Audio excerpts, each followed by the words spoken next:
जय हिंद सभी फौजी योद्धाओं, स्वागत है आपके अपने YouTube channel study with Raghavendra में। दोस्तों आज की इस वीडियो में हम लोग अग्निवीर में पूछे गए अब तक के सभी प्रश्नों के सभी इंपॉर्टेंट प्रश्नों पर आधारित कुछ प्रश्न लेके आए थे। दोस्तों ये वीडियो आप लोगों की बहुत ही इंपॉर्टेंट है अगर आपने अग्निवीर की अभी परीक्षा देनी है। तो दोस्तों आपको यहाँ पे दिख रहा होगा पहला ही क्वेश्चन, भारत के समुद्री मार्ग की खोज किसने की थी। दोस्तों ये क्वेश्चन फर्स्ट शिफ्ट में ऐसा पूछा गया था कि वास्को डी गामा कब भारत आया था, तो ये सन उसका पूछ लिया था। तो दोस्तों हो सकता है उसके आगे कुछ और पूछ लिया जाए, तो इसी के आधार पर दोस्तों एनालाइज करके हमने कुछ क्वेश्चन को लाया। दोस्तों आप बहुत ही ध्यान से पढ़िएगा। दोस्तों चलिए हम लोग अपने क्वेश्चन को स्टार्ट करते हैं। दोस्तों हमारा क्वेश्चन है, भारत के समुद्री मार्ग की खोज किसने की थी। तो ये किसने की थी, वास्को डी गामा ने की थी। कौन, वास्को डी गामा ने की थी। दोस्तों वास्को डी गामा ने की थी जन कब वास्को डी गामा ने भारत की खोज की थी, वह समुद्री मार्ग से भारत आया था। किस मार्ग से आया था, समुद्री मार्ग से आया था। यूरोप से एशिया तक समुद्री मार्ग को खोजने का श्रेय भी वास्को डी गामा को जाता है। यूरोप से एशिया तक का समुद्री मार्ग को खोजने का भी श्रेय किसको जाता है, वास्को डी गामा को जाता है। फिर देखिए साथ ही वास्को डी गामा को डिस्कवरी ऑफ इंडिया कहा जाता है। किसको कहा जाता है, discovery of India. Important question बन रहा है दोस्तों यहाँ से, तो आपको इसको ध्यान देना है कि डिस्कवरी ऑफ इंडिया किसे कहा जाता है, तो किसको कहा जाता है, वास्को डी गामा को। किसको, वास्को डी गामा को कहा जाता है, तो इसको ध्यान देना है। दोस्तों चलिए अगले क्वेश्चन की ओर बढ़ते हैं हम लोग। अगला दोस्तों हमारा क्वेश्चन है, उस क्षेत्र की पहचान कीजिए, यानी उस क्षेत्र की पहचान कीजिए जहां से यूरोप वासियों को सर्वोत्तम सूर और अफीम प्राप्त होता है। उस क्षेत्र की पहचान कीजिए जहां से यूरोप वासियों को सर्वोत्तम सूर और अफीम प्राप्त होता था। तो ये बिहार है। कहाँ, इसका राइट आंसर क्या होगा, बिहार होगा। तो दोस्तों ध्यान देना है। दोस्तों अगला आपका क्वेश्चन, किसने कहा था कि मराठों का उदय आकस्मिक अग्निकांड की भ्रांति से हुआ था। तो किसने कहा था, ये ग्रांड डफ ने कहा था। कौन, ग्रांड डफ ने कहा था। कौन कहा था, ग्रांड डफ ने कहा था। दोस्तों चलिए अगले क्वेश्चन की ओर बढ़ते हैं। अगला क्वेश्चन हमारा दोस्तों ईस्ट इंडिया कंपनी से, भारत में ईस्ट इंडिया कंपनी का पहला गवर्नर जनरल कौन था। दोस्तों ईस्ट इंडिया कंपनी से भी एक क्वेश्चन आया था जो कि हमारे एक साथी ने हमको बताया था। दोस्तों ईस्ट इंडिया कंपनी से भी कुछ क्वेश्चन बन सकते, तो इसलिए दोस्तों इससे भी एनालाइज करके लाया गया था। तो देखिए आपको दोस्तों, भारत में ईस्ट इंडिया कंपनी का पहला गवर्नर जनरल कौन था, तो ये कौन था, रॉबर्ट लॉर्ड क्लाइव था। कौन, रॉबर्ट क्लाइव था। कौन, रॉबर्ट क्लाइव था। इसको ध्यान देना अच्छे से। दोस्तों आपका अगला क्वेश्चन, निम्नलिखित में से किस यूरोपवासी यानी यूरोपी ने भारत में सबसे पहले अपना व्यापार फैलाया और प्रभावित किया।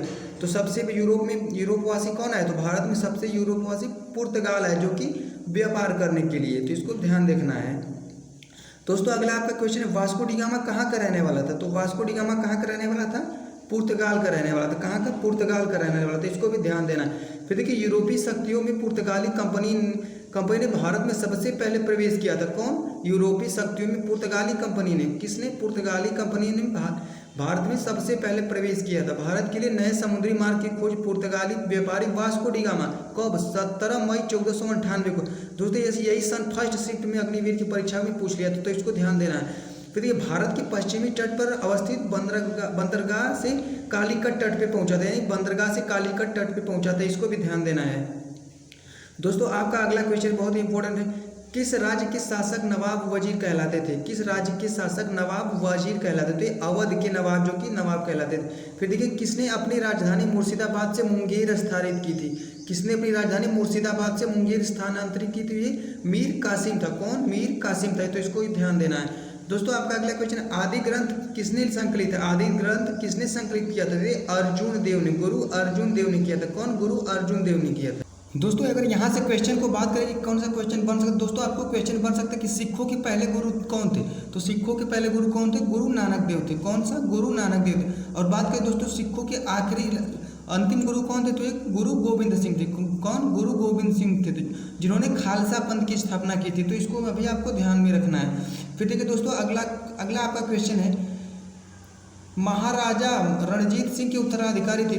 महाराजा रणजीत सिंह के उत्तराधिकारी थे कौन, खड़क सिंह थे। खड़क सिंह कौन थे, महाराजा रणजीत सिंह के उत्तराधिकारी थे। दोस्तों अगला हमारा क्वेश्चन है, संवाद कौमुदी पत्र के संस्थापक कौन थे। तो ये राजा राम मोहन राय थे। कौन, राजा राम मोहन राय थे। अगला आपका क्वेश्चन, स्वामी दयानंद सरस्वती का मूल नाम क्या था। इनका मूल नाम मूल शंकर था।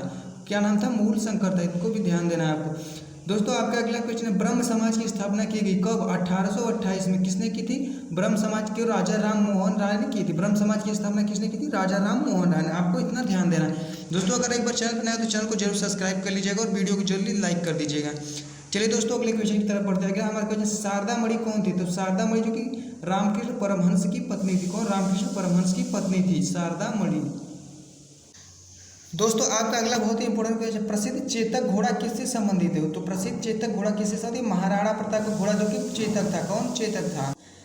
दोस्तों इस घोड़े की खास बात है कि देखिए चेतक घोड़ा महाराणा प्रताप से संबंधित है। 1576 में हल्दी घाटी के युद्ध में, हल्दी घाटी का युद्ध कब हुआ था? 1576 में हुआ था। इस युद्ध में घोड़े ने अपनी अपनी जो कि फुर्ती, बुद्धिमत्ता और स्वामी भक्ति दिखाई थी और साथ ही महाराणा प्रताप की जान बचाई थी। तो ये घोड़े बहुत ही इसलिए इसका चर्चित था। तो दोस्तों अगला क्वेश्चन की तरफ बढ़ते हैं। अगला आपका क्वेश्चन, लास्ट क्वेश्चन दोस्तों, बंगाल की निम्नलिखित फैक्ट्रियों में से अर्जुन एक जो पुर्तगालियों द्वारा स्थापित की गई, बंगाल की निम्नलिखित फैक्ट्रियों में से एक जो पुर्तगाली द्वारा स्थापित की गई, तो ये कौन सी? तो हुगली थी। कौन सी? हुगली थी फैक्ट्री।